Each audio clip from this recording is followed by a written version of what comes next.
జగిత్యాల జిల్లా కొరుట్ల నియోజకవర్గం ఇబ్రహీంపట్నం మండలంలోని డబ్బ గ్రామంలో ప్రభుత్వ పాఠశాలలో అంతర్జాతీయ యోగా దినోత్సవం ఘనంగా నిర్వహించబడింది. హిందీ టీచర్ అల్లకట్టు సత్యనారాయణ వృక్షాసనం, ప్రక్షాసనం, సూర్య నమస్కారం, ధనురాసనం, ప్రాణాయామం, ధ్యానం తదితర యోగాసనాలు చేయించారు. ఇక యోగా సాధన వల్ల సంపూర్ణ ఆరోగ్యం సాధ్యమవుతుందని తెలిపారు. కార్యక్రమంలో ప్రధానోపాధ్యాయులు రమేష్, చైర్మన్ లక్ష్మి, ఉపాధ్యాయులు, మహిళా సంఘాలు అలాగే ఆశా వర్కర్లు పాల్గొన్నారు.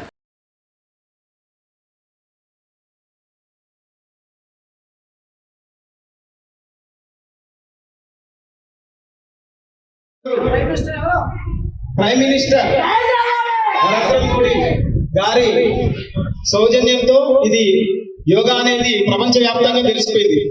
ఇది జూన్ 21 నాడు జరుపుకుంటున్నాం. యోగా అంటే ఏంటిది? యోగా అంటే తెలిసిన ఏంటిది?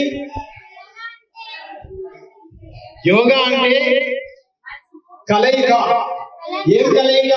మన శరీరము మనస్సు కలవాలి. కలిసినప్పుడు మనం సరైన పని చేస్తాం.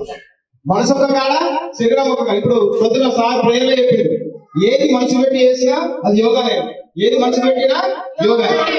అంటే మన శరీరము మనసు ఒకే దగ్గర ఉండాలి. దాన్ని యోగా అంటారు. ఏమంటారు? రెండు కలిపేదాన్ని యోగా. దేని కలపాలి? మన శరీరము, మనస్సు, ఈ రెండు కలిపి చేసేదాన్ని యోగా అంటారు. మరి యోగా అంటే ఏంటి? యోగా చేయడం వల్ల ఏం లాభము? ఫస్ట్ ఆరోగ్యం బాగుంటుంది. యోగా చేయడం వల్ల ఏం బాగుంటది? ఆరోగ్యం బాగుంటే మనకు ఆనందం ఉంటుంది. ఏ పనైనా చేస్తాం.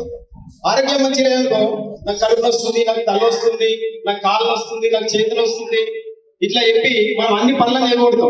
అవునా? ఆరోగ్యం ఉంటే ఏ పని యోగా చేయాలి. మన ఆరోగ్యం ఉండాలంటే ఏం చేయాలి?